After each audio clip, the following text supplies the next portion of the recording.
Mark Rogers TV on college football. And how bad is the Big East? Well, the Big East is so bad that a conference member turned in the best performance by a team in the Big East this season last weekend and still lost the football game. That would be Cincinnati at home against Oklahoma.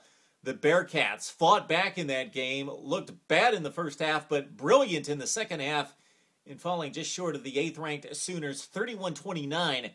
And if it weren't for two fumbles by DJ Woods, one with the Sooners taking it in for a touchdown and one preventing a Bearcats touchdown, Cincinnati probably upsets Oklahoma at home. But once again, it's another big loss for the Big East against a BCS opponent.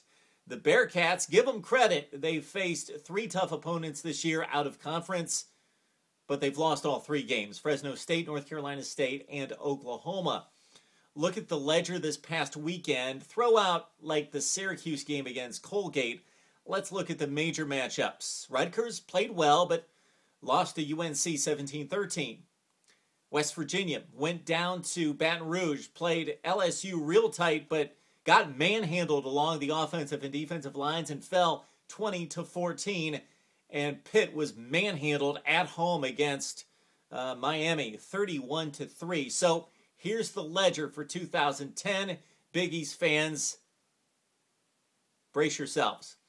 You're 0-7 against top 25 teams.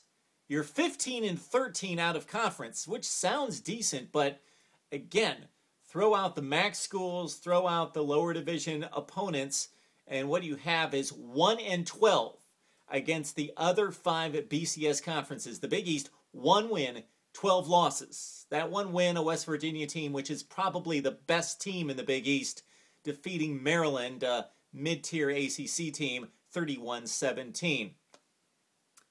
The writing's on the wall. It's been like this for years. The Big East dragging well behind the other five major conferences. They never win in BCS play, in postseason play. The NCAA needs to look closely at taking away that automatic qualifying status for the Big East and maybe making it a fight between the Mountain West, the WAC, and the Big East for that 6th BCS bowl spot.